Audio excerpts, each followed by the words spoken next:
Kirk and team visit a primitive nomadic tribe on Capella IV, hoping to get a mining contract, only to find the Klingons had the same idea.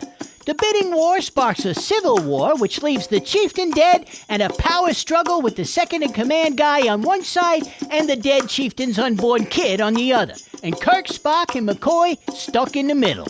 We take another trip to Vasquez Rocks as we take a look at Friday's Child. Hit it! Hey!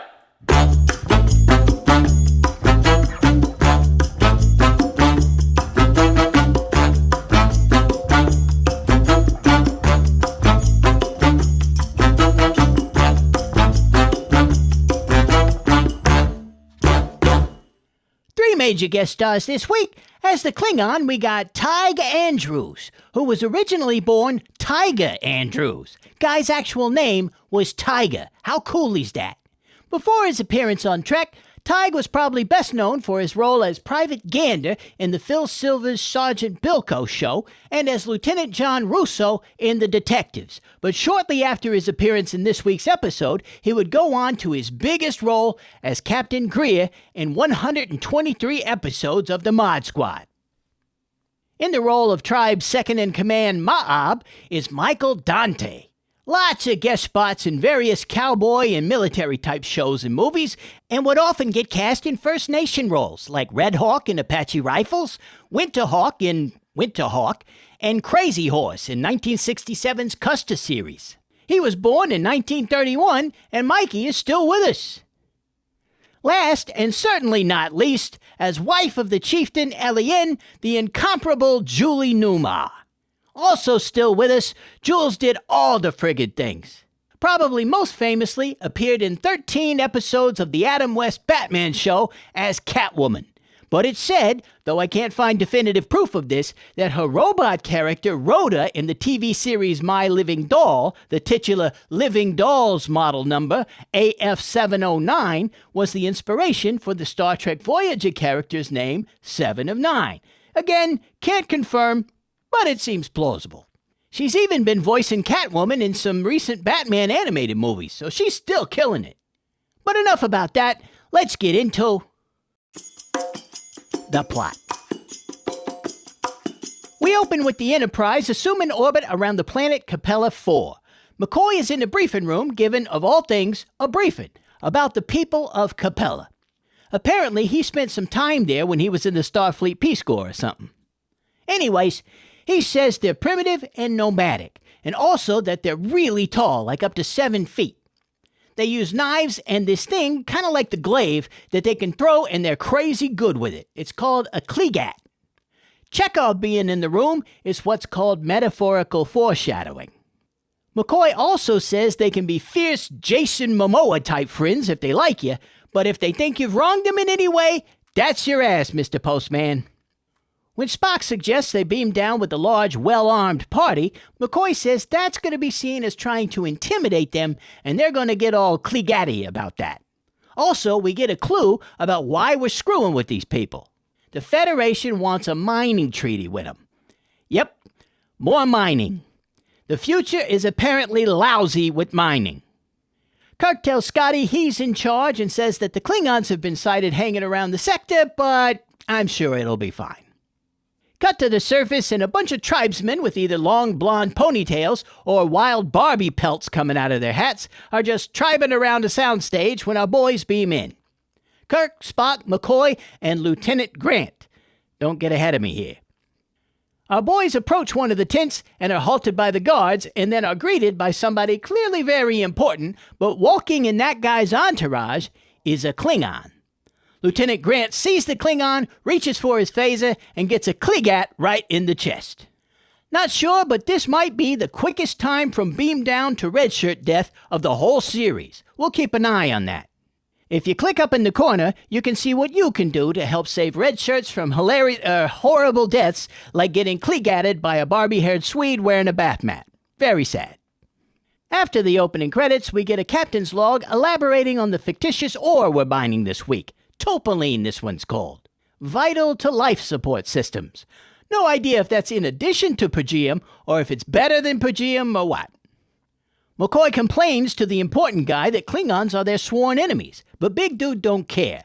You want some rocks, he wants some rocks, let's make a deal. Also, he surrendered his weapons and communicator, so, drop them. Well, they do. Cut to a holding tent where our boys are waiting for something. While they're waiting, Kirk is griping about how he lost a red shirt, and McCoy points out that he was pulling a gun on one of the Capellan's guests. Kirk gets all argumentative, but come on. I don't know that he needed to Kligot, but it's not exactly unexpected, But he does mention that if there's a Klingon on the planet, he must have come from somewhere. Coincidentally, right at that very moment on the bridge, Chekhov picks up something on the scanners. Looks like a ship, but it's way out where they can't tell what it is yet. Scotty says it ain't enough to call the captain. Back in the waiting tent, the big three are doing some small talk, and I Dream a Genie comes in with some decorative fruit like Possum Grandma used to have on her kitchen table. McCoy says it's a gesture of friendship. And then when Kirk reaches for I don't know what the heck it is, but she's trying to hand it to him, suddenly McCoy goes, "But wait! If you take it, a big dude will try to kill you." "Bones, you dingleberry, that's what you call a gesture of friendship? What's the matter with you?" Well, Sven Viking Pants comes in and is disappointed that the old Trojan gourd trick didn't work. Cut to a much better tent and our boys walk in. The important guy from before and the Klingon are there, but there's also a dude with lots of shine and bounce in his hair, probably using that Pantene or whatever. He's clearly more important than the other dude. He intros himself as Akar, the Tier, which I guess is like king, right? As he's talking, a pregnant lady comes in and Akar intros her as Elien, his wife.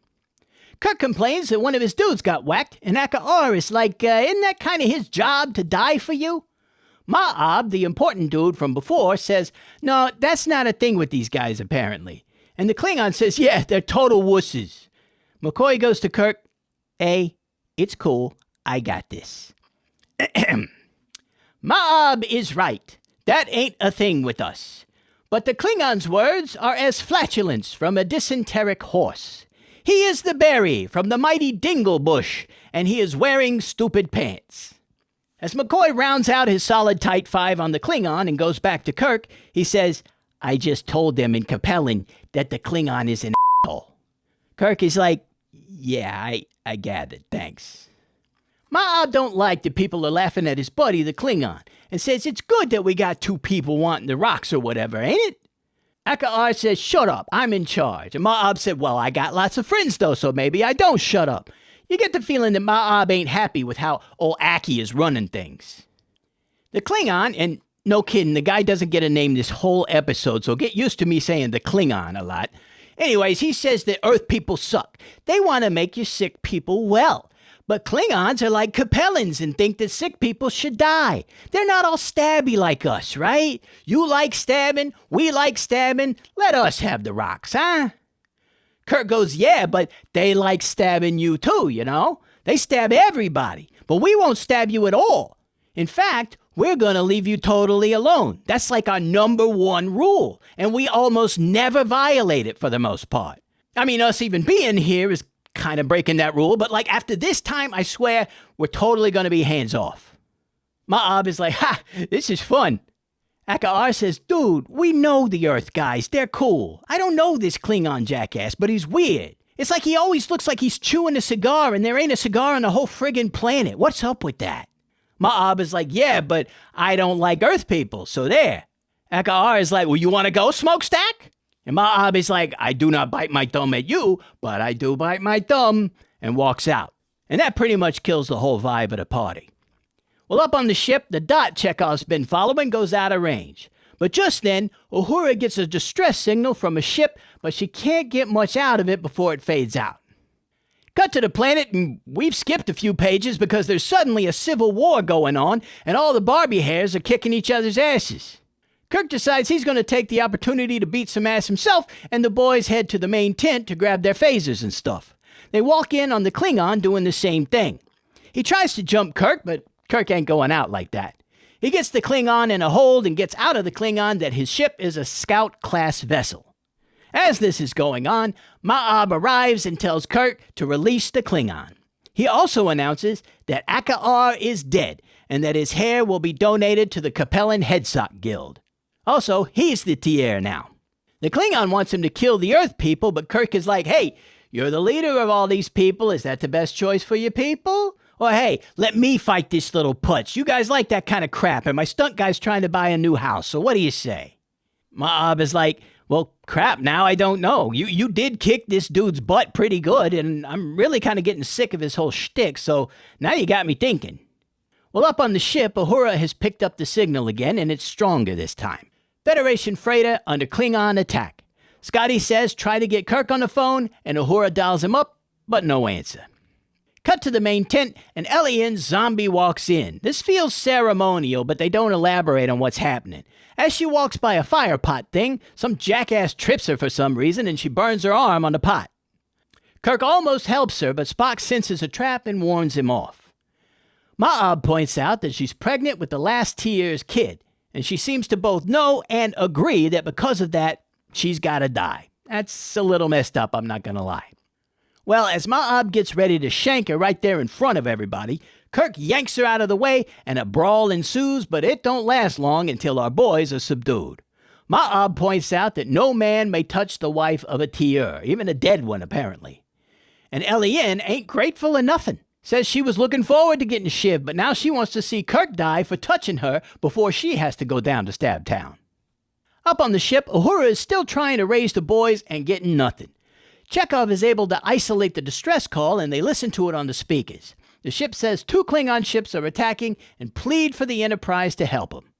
Scotty makes the tough call to leave the boys on the planet and go save the ship. Cut back to the waiting tent, and our boys, as well as Elian, are under guard. Since Elian burned her arm when one of the ponytails tripped her, McCoy decides to see what he can do to treat her.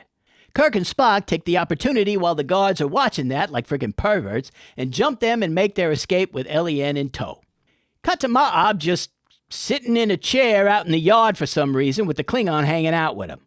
The Klingon tries to sneak into the tent where the weapons are in the most obvious way possible, and Ma'ab says, knock it off. You are the least slick dude on the planet. It's kind of embarrassing watching you, seriously. Back on the ship, they get to where the freighter is supposed to be, but they can't find nothing. They start searching for it. Back on the planet, we move things to Vasquez Rocks, and our boys and Elian try to find a place to hide and wait for the Enterprise to show up. A captain's log tells us that they found their communicators but still don't have their phasers. Also, Elian hates her unborn kid. Yeesh, this lady is a delight, huh? While Kirk and Spock check out their surroundings, McCoy is laying down the law to Elian that he's going to be doctoring her and she needs to quit being so difficult about it. She begrudgingly lets him treat her burned arm, but when he tries to examine her baby, she belts him one. He tries again, she belts him again, so he belts her back. 60s fun. But he is finally able to examine her and says the baby can come at any time. She seems pretty impressed that he's able to tell that. Stay in school, kids. Elsewhere, Kirk and Spock meet back up and see that the Capellans are approaching their hideout. They work out a plan to use their communicators to cause a sonic disruption so that a rock slide will block off the path to their crib. They do, it works. In the aftermath of the landslide, the Klingon searches a downed Capellan and finds one of the phasers on him. Then he stabs the guy with his own knife. He joins back up with Ma'ab's entourage, and they go looking for another way up. Our boys try to get Elian into a cave for shelter, but it's slow going because she only lets McCoy touch her. Wacky fun. Up on the ship, Scotty is still puzzling over the missing distressed freighter. Uhura is getting nothing on comms, and Chekhov don't see squat on the scanners. No ship, no debris, no nothing. Scotty gets Chekhov to replay the distress call, and he notices that the Enterprise was called out by name. A freighter wouldn't know what ship was in the area, so it's probably a prank call to get them away from the planet. Scotty wants to make sure, but he's pretty much convinced they got had. Down in the cave, the boys set up a Flintstone maternity ward. While McCoy is examining the lady, Kirk and Spock go looking for stuff to make weapons out of. McCoy tries to get Elian to want her kid, but she's not budging. Outside, Kirk and Spock find some stuff to make bows and arrows, and Kirk mentions that this is really going to violate the Prime Directive because these guys have never seen a bow before. I mean, throw it on the pile, I guess. They've never seen a phaser either, right? While they're boyering and fletching, they hear a baby crying in the cave, and we've got a new tier, I guess. They go in to check it out, and McCoy weirdly shoves the baby into Spock's hands, who ain't having it. Wackiness ensues. Back on the Enterprise, they still can't find the ship, so they head back to the planet. And right on time, another distress call, but Scotty says, ghost 'em. We're not getting pranked again. Back in the cave, while McCoy is sleeping, Elian knocks him out cold with a rock and runs back to Ma'ab and the Capellans, leaving her kid behind. McCoy staggers out of the cave and tells Kirk and Spock what went down, and Kirk says they'll handle it. McCoy's got a kid to take care of. We'll cut to the Enterprise, hauling ass back to the planet, and Chekhov detects a Klingon battlecruiser trying to block their way. Scotty sounds battle stations, and we go to commercial. When we come back, the Enterprise is approaching the Klingon, and a game of space chicken ensues. But we cut back to the planet before we get a winner. Place your bets. Down on the planet, we have another scene of a line of Capellans walking around Vasquez Rocks, this time approaching a more narrow way up. We also see that Kirk and Spock are already there waiting for them. Ma'ab sends a scout up there, and he finds that they're there, so we have our standoff. As the Klingon is Klingon-splaining Capellan law to Ma'ab, Elian walks up and tells Ma'ab that she killed the kid and the Earthmen, so, I guess you can kill me now. The Klingon wants to see proof, but Capellan law says the wife of a Tier's word is above reproach. For somebody that was all about Capellan law just a minute ago, suddenly that don't seem adequate for our boy here. He runs up toward the path to the cave and then turns around and whips out the phaser he grabbed earlier. He demands that they verify Elian's claims, and Ma'ab is finally done with this putz. Instead of yelling, "I tried to tell you," Kirk decides to shoot the Klingon in the leg with his homemade bow, making him drop his phaser. You'd think the Capellans would understand wanting to poke holes in that guy, but one of the Barbie heads hums a Kligat at Kirk, and Spock drills a completely different dude with his bow. There's some more back and forth, Kligatting and arrowing, and Elian tries to run in and grab the Klingon's phaser, but he gets there first and holds her at phaser point. Now the Klingon is between the Capellans and our boys, both of whom want his ass. He shoots at Spock, causing an explosion, but it's cool, Spock's fine. Ma'ab gets one of his guys to try to Kligat the Klingon, but Gold Pants is too quick and zots the guy. Kirk calls out to the Klingon, and while he's looking up at the captain, Elian manages to make it back to Ma'ab's entourage. She offers to run so that the Klingon will shoot at her and give Ma'ab an opening to get him. But Ma'ab says no. Instead, he's going to be the distraction. It ain't a clever distraction, he just holds up his hands and yells, "Klingon!" But it's enough. The Klingon zaps Ma'ab out of existence, and TL scores a bullseye with his Kligat, causing a very dramatic death from our boy here. With the Klingon dead, everybody just kind of ambles over and checks his dead ass out. There's a little bit of tension in the Capellans, but that's when Scotty decides to show up with a security detail, and everybody's friends again. Scotty apologizes for being late, but explained about the Klingon warship and said the Klingons didn't have the stomach for fighting, and they got there as fast as they could. McCoy comes down with the baby and gives Elian a quick lesson in holding a kid. There are some wacky lines, everybody has a good laugh, and we crossfade to the epilogue. Back on the bridge, Kirk tells Uhura to let Starfleet know that they've got their mining agreement, and that Elian signed it as the new High Tier's regent. We also find out that the new Tier is named Leonard James Akar. And Spock is like, "You have got to be kidding me." And we roll credits. Great stuff. Let's start with some fun lines in here. Say to yourself, "The child is mine. The child is mine. It is mine." Yeah, it's yours. No, you've got it all wrong. Now, we're going to talk about the dubious quality of some of the humor in this episode later, but this is genuinely funny. And Newmar doesn't punch it up or point a finger at it. Great delivery. No pun intended. And Kelly's reaction is perfect, too. This one definitely lands. Scotty, if it should turn out to be real. There's an old saying on Earth, Mr. Sulu. Fool me once, shame on you. Fool me twice, shame on me. I know this saying. It was invented in Russia.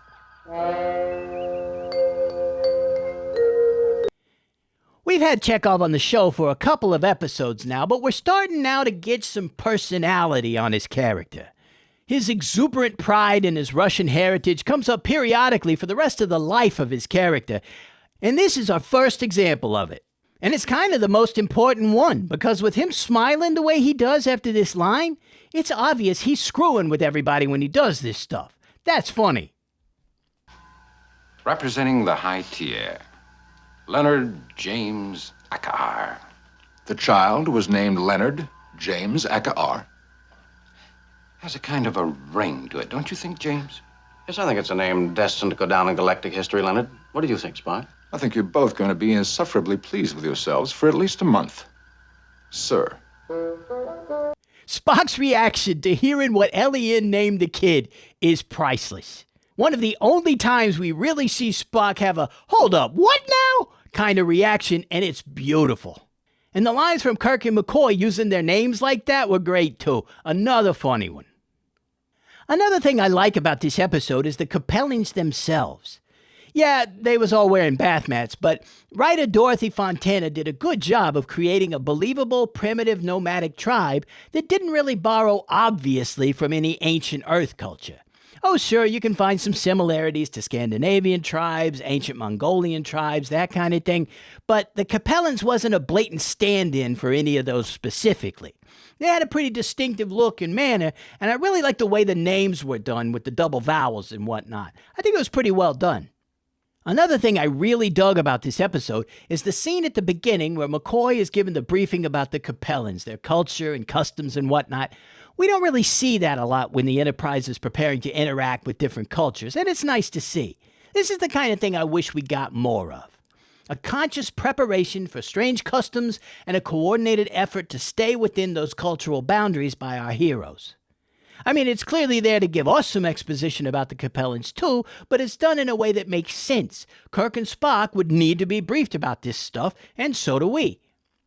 With all of this careful consideration, though, one wonders why we gave Lieutenant Grant a phaser and drug his green ass into the situation. But one also wonders how he was, even by Kirk's admission, rash and inexperienced, and yet had been promoted twice and was a full lieutenant. That seems like a good place to segue into the Goof. Okay, I don't hate this episode. It ain't even a bad episode, really. But there's so much about it that is just weird. There's so much that's clunky about this episode. You've already got the aforementioned Grant, and what was he doing in a situation where McCoy already said the slightest offense could screw everything up? Seems like more of a job for Commander Giotto, you know? And then you got this fun bit of interaction here. Do you think we could create a sonic disruption with two of our communicators? Only a very slight chance it would work. Well, if you don't think we can, maybe we shouldn't try. Captain, I didn't say that exactly. Which is genuinely fun and works well, but just a couple of minutes later... Worried about the delivery? Capellans aren't human, Jim. They're humanoid. There are certain internal differences. I don't have the equipment to handle an emergency. Well, if you don't think you're going to handle it... Forget it. I can do it. The last thing I want around is a ham-handed ship's captain. He does it again. You can't just run the same joke again like that. It's like either Fontana or one of the rewriters had the idea to have Kirk use reverse psychology in an interaction and then forgot they already did that and put it in again. Then you got us cutting away briefly to the Enterprise, and when we cut back, we're in the middle of a full-blown civil war when the only hint that was brewing was just Akar saying, I don't like the Klingon, and Ma'ab saying, well, I don't like the humans, so there. Then the weird scene where Ma'ab is just sitting out in the yard on the throne, and he ain't in any kind of place of prominence. He's off to the left of the main tent facing to the side and just kind of sitting there. Was the tent getting fumigated or something? And a lot of the humor is weirdly out of place and just doesn't really land. Like this. Oochie woochie coochie coo. Oochie woochie coochie coo, Captain. An obscure Earth dialect, Mr. Spock. Oochie coochie coochie coo. If you're curious, consult linguistics. Let aside that Kirk says oochie coochie coochie coo rather than oochie woochie coochie coo, the punchline is just kind of half-assed. If you're curious, consult linguistics. That's like something I would put in there while I'm trying to think of something better, you know? And on top of that, All of this hilarity is while we're all standing in the middle of a pile of dead Capellans, many of which were ended by Kirk and Spock, a dead Klingon, and a huge power vacuum as two TOS have been greased in as many days. And the looping sounds weird too. Listen to this. The next man who raises a weapon destroys all of you. You and your primitive knives and your weapons. I'll teach you what killing really means. You hear that? Does that sound weird? This is what I'm talking about. There's nothing I can point to and say, this is definitely bad, or this is hilarious or goofy or whatever. It's all just this abstract, awkward weirdness. There's really no other word for it. Even the fact that we never learned the Klingon's name is weird. I know a lot of you has probably already hit send on some comments down there letting me know that the guy's name is Crass. And yeah, I knew that. But it don't matter if it's only mentioned above all the guy's lines in the script. If nobody says it, we don't know it. In all of the rewrites, nobody noticed that everybody was referring to him as just the Klingon. TL got a name, and he's in the thing for 24 seconds. Crass is the primary antagonist, and everybody just describes the guy when they're talking about him. What the hell? This really felt like it was about 2 drafts from being complete, but they ran out of time or something and just went with what they had. Well, turns out there are some reasons for some of this. Ruminations.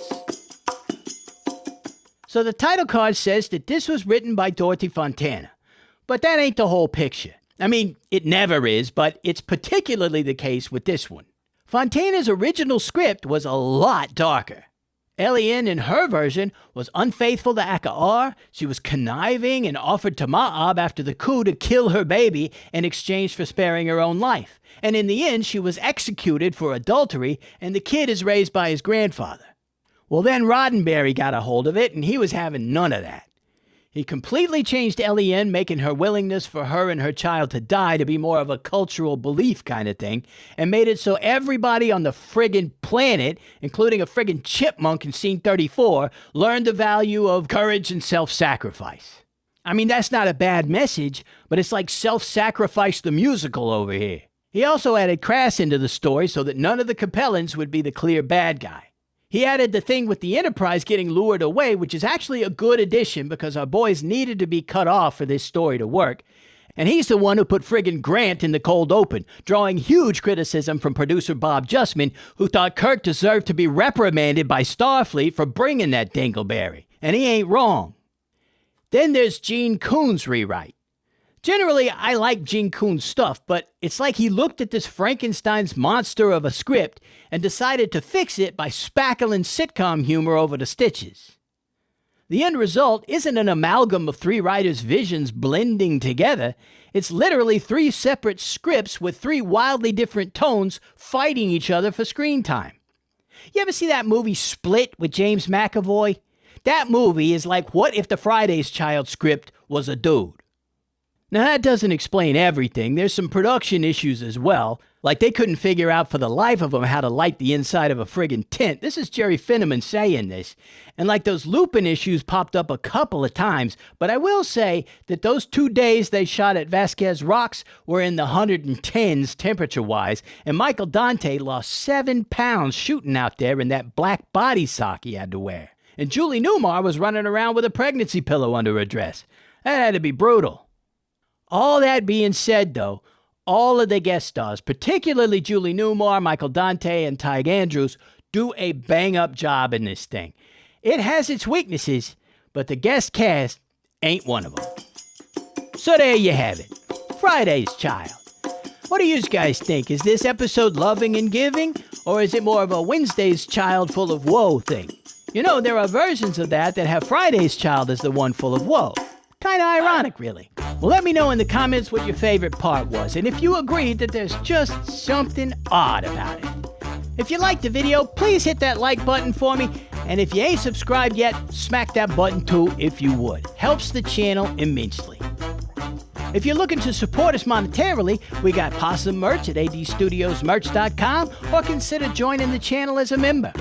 But most of all, thank you so much for watching. It means the world to me, and I mean that. Next time, while the Enterprise is minding its own business, a big-ass green hand comes out of nowhere and grabs the ship, and suddenly everybody gets kidnapped and turned into extras in Clash of the Titans. Join us next time for Who Mourns for Adonais. Until then, possum friends are awesome friends. Take it easy, all right? Later. Hey!